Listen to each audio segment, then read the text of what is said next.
देश में लोकसभा चुनाव का आगाज हो गया है और नेताओं के मुंह जुबानी हमले भी तेज हो गए हैं।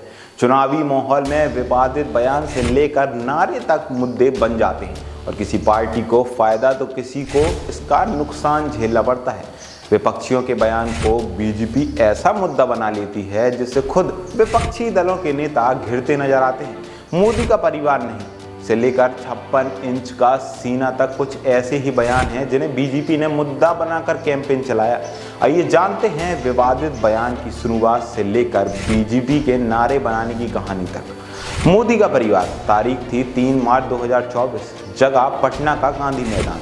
विपक्षी गठबंधन इंडिया ब्लॉक की जन विश्वास रैली आयोजित हुई। आरजेडी प्रमुख लालू प्रसाद यादव ने जनसभा को संबोधित किया। उन्होंने मंच से खुले तौर पर प्रधानमंत्री नरेंद्र मोदी को ललकारा। लालू ने कहा, क्या है यह मोदी? वो हिंदू नहीं है। पहले यह बताएं कि अपने परिवार में कोई संतान क्यों नहीं है। लालू का कहना था कि अगर नरेंद्र मोदी के पास अपना परिवार नहीं है तो हम क्या कर सकते हैं।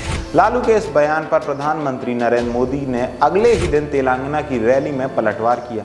प्रधानमंत्री नरेंद्र मोदी ने कहा, मैं इनके परिवारवाद पर सवाल उठाता हूं तो इन लोगों ने बोलना शुरू कर दिया कि मोदी का कोई परिवार ही नहीं है। अब तो ये लोग कल ये कह देंगे कि तुझे जेल की सजा नहीं हुई, इसलिए तुम्हें राजनीति में नहीं आ सकते। मेरा जीवन खुली किताब जैसा है। मुझे देशवासी भली भांति जानते हैं, समझते हैं। मेरे पल पल की खबर देश रखता है। एक सपना लेकर चला था कि मैं देशवासियों के लिए जीऊंगा। मेरा कोई निजी सपना नहीं होगा।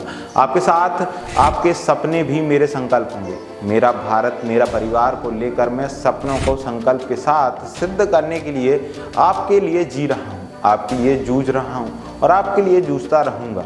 उसके बाद पीएम मोदी ने जनता से नारे लगवाए, मैं हूं मोदी का परिवार। बीजेपी नेताओं के पीएम मोदी के समर्थन में अपने सोशल मीडिया अकाउंट में अपने नाम के साथ मैं हूं मोदी का परिवार जोड़ लिया। अमित शाह से लेकर राजनाथ सिंह, जेपी नड्डा, नितिन गडकरी, पीयूष गोयल, योगी आदित्यनाथ जैसे दिग्गज नेताओं ने अपने एक्स अकाउंट का बायो चेंज कर दिया। बात 2019 की है। देश में आम चुनाव चल रहे थे। कांग्रेस नेता राहुल गांधी ने राफेल डील में घोटाले का आरोप लगाकर मुद्दा बनाया और पीएम मोदी को घेरने के लिए चौकीदार चोर है कहना शुरू कर दिया। साथ ही राहुल ने कहा था कि अब सुप्रीम कोर्ट ने भी मान लिया है कि चौकीदार चोर है। हालांकि बाद में राहुल ने अवमानना वाले बयान पर माफी मांग ली थी। बीजेपी ने इस मुद्दे को लपका और जवाब देने के लिए मैं भी चौकीदार कैंपेन चला दिया। तब बीजेपी नेताओं ने अपने सोशल मीडिया अकाउंट का बायो बदला था और नाम के साथ मैं हूं चौकीदार लिखकर कांग्रेस को पलटवार किया था। बीजेपी ने पलटवार करते हुए कहा था, 70 साल तक मलाई खाती रही कांग्रेस, वो आज एक गरीब चौकीदार को चोर बता रही है। इस बयान के बाद कांग्रेस को खामियाजा भुगतना पड़ा और उसे फिर करारी हार झेलनी पड़ी।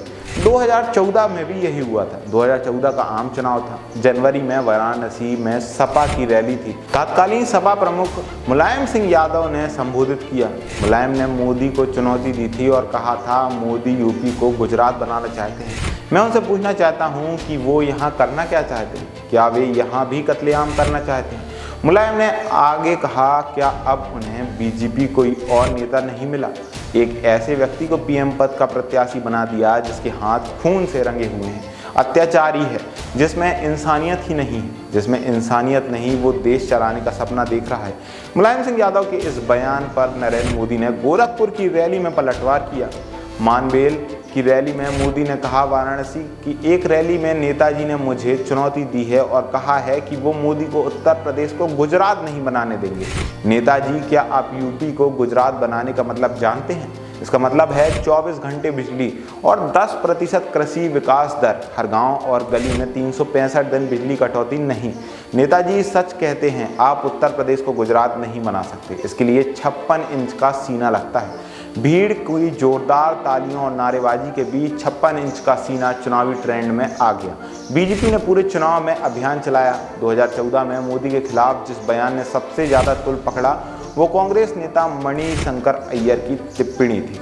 कांग्रेस नेता अय्यर ने मोदी को चाय वाला बोलकर मजाक उड़ाया था। अय्यर ने जनवरी 2014 में कांग्रेस के अधिवेशन में कह दिया था कि नरेंद्र मोदी जब चुनाव हार जाएंगे तो वे हमारे पास आए, हम उन्हें 24 अकबर रोड में कैंटीन का ठेका दे देंगे।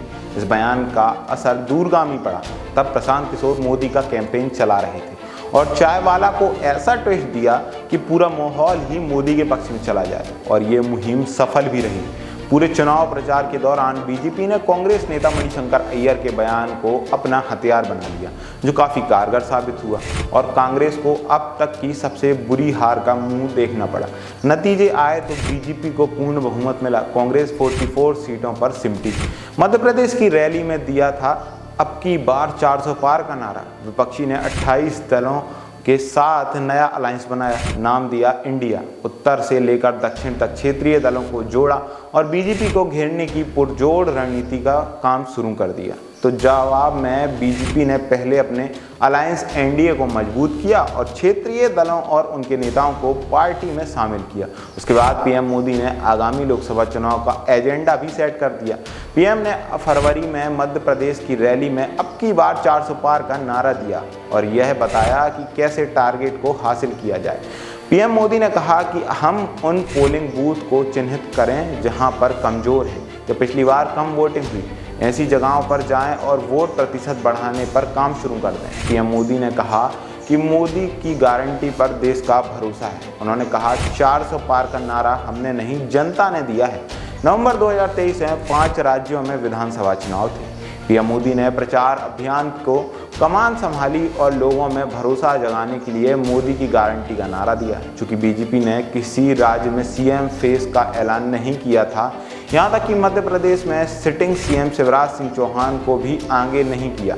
पूरे चुनाव अभियान में पार्टी ने पीएम मोदी के काम करने के तरीके और वादाओं को पूरा करने के लिए ट्रैक रिकॉर्ड को सामने रखा, जिसके बाद हिंदी पट्टी के 3 राज्यों में बीजेपी का परचम लहराया। अब लोकसभा चुनाव प्रचार अभियान में भी बीजेपी ने मोदी की गारंटी की टैगलाइन बना दिया है। खुद प्रधानमंत्री नरेंद्र मोदी ने जनता के बीच मोदी की गारंटी का जिक्र कर रहे हैं। बीजेपी के शीर्ष नेता भी लोगों में भरोसा बनाए रखने के लिए मोदी की गारंटी देकर अपनी बात रख रहे हैं। 2019 के चुनाव में से ठीक पहले पुलवामा में अटैक हुआ था। भारतीय वायुसेना ने पाकिस्तानी के बालाकोट में घुसकर एयर स्ट्राइक की। उसके बाद राजस्थान के टोंक में आयोजित विजय संकल्प रैली में पीएम मोदी ने नया नारा भी गढ़ दिया। इसी रैली में मोदी है तो मुमकिन है नारा पहली बार गूंजा।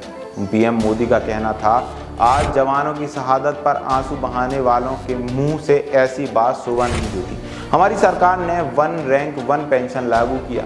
20 लाख पूर्व फौजियों को लगभग 11,000 करोड़ रुपए के एरियर भी दिए थे। ये काम इसलिए हुआ क्योंकि मोदी है तो मुमकिन है। अब की बार मोदी सरकार। साल 2014 के चुनाव में नरेंद्र मोदी के चेहरे को केंद्र में रखकर एक लोकप्रिय नारा दिया गया, अब की बार मोदी सरकार। मोदी वाराणसी से चुनाव लड़े तो हर हर मोदी और घर घर मोदी का नारा दिया गया। इन नारों पर उस समय कई तरह की चर्चाएं हुई। अच्छे दिन आने वाले हैं नारा भी काफ़ी लोकप्रिय रहा।